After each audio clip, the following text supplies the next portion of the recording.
What up? Welcome back to the Necro Zoo. I am Bones, and in this one, we're going to take one step closer to that Bane collect to build figure from McFarlane's DC Multiverse. Up next, we have Omega. Now, this is a newer character coming from the Last Night on Earth storyline. Didn't know much about him at first, but recently I've looked up some stuff and I've actually come to really like this character. So let's go ahead and take a look at him. He looks pretty good in the package, but let's bust him out and take a closer look at him. Of course, as usual, he does come with your basic black DC Multiverse stand. Comes in pretty useful, but you don't have to use it. He also comes with the data file card. Tells you a little bit about the character. On the back, there is some information. Pretty cool image of Omega. Added to the collection. Now, the only accessories he comes with are two-fisted hands in black. Those will come in useful. And he also did come with the awesome two legs of the Bane collect to build figure. Now, just judging off the legs, I mean, besides I will put the figure together, the sculpt on these is really cool. There's a lot of like textures on the pants, the boots, some awesome tread on the bottom. So really anticipating finally getting this together. I just have one more figure to do, which is the Scarecrow, and then I will finally put the Bane together. Pretty excited about that. Now, let's go ahead and take a look at him. Starting off with the head, he has a pretty unique head sculpt. The head's kind of like sloped down a little bit, but I mean, it's its own thing. He has some pretty sharp bat ears there. Looks down pretty good. Doesn't look up that much, but he actually does look up better than most figures.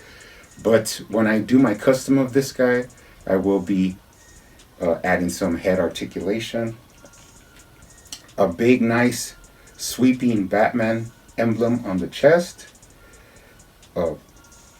Pretty wide, pretty sleek looking figure, just to take a look at him at first. Now, coming down, he does have some pretty cool texturing on his suit, like the whole suit from the chest to the lower part to the arms. It's like in this mono gray tone color, and then he has some pretty cool red lining. Pretty cool. The only thing is they didn't continue the lining down on the bottom. It's just painted on, but no biggie. Now, as far as the shoulders, you do have the butterfly joint, and this one is actually pretty crazy. It moves like in a crazy that little ring, kind of like an O-ring that goes inside the shoulder. When you move the arm, it moves around with it. So pretty interesting. They're getting, they're catching their footing on their articulation. He does have double jointed elbows, and then he does have the classic McFarlane ball wrist joint that has the wrist articulation. Now, one thing I will say is this is really small compared to the original ones, so you could hardly see it at all. It's not so prominently displayed, so you can't really see it. So that's kind of better because it's hidden. Because of course the first ball joints were like really large. So they're getting better. Now he does have some pretty cool waist articulation. He moves back, and he actually does move forward pretty good. So I'm telling you, they're hitting their stride with the articulation with these figures. Now, does he have the thigh swivel? It's there. It's not as good as some of the newer figures, but it's there. You see his foot's this way, and then you could turn the thigh, and it's moves the whole foot. So pretty good. Now he does have double jointed knees, and of course the same style ball joints at the feet. You get up and down action. You could find the ankle rocker, and then he does have toe articulation.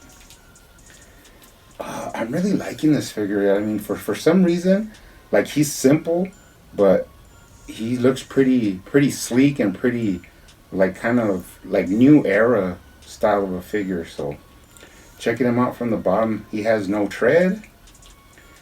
Going up, pretty plain, all black, and then he has his little shredded bat cape, which I don't know, maybe it's more for like compactability in where he can move around better than with the big flowing cape from before. But like I said, this is a unique character, unique sculpt, but it fits well all together.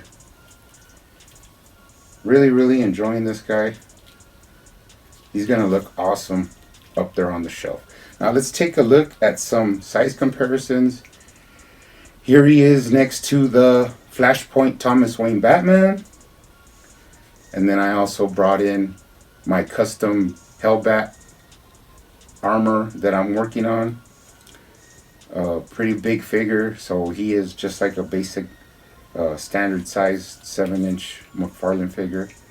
But like I said, pretty sweet looking figure. I'm going to put him up there on the shelf. We'll take a look at him up there. And then we are one step closer to building that Bane figure. So I like him. He's pretty interesting. And if you read the story behind him, he's a pretty crazy character. So that's it for now. Stay safe out there. Stay collecting. And I will see you on the next one.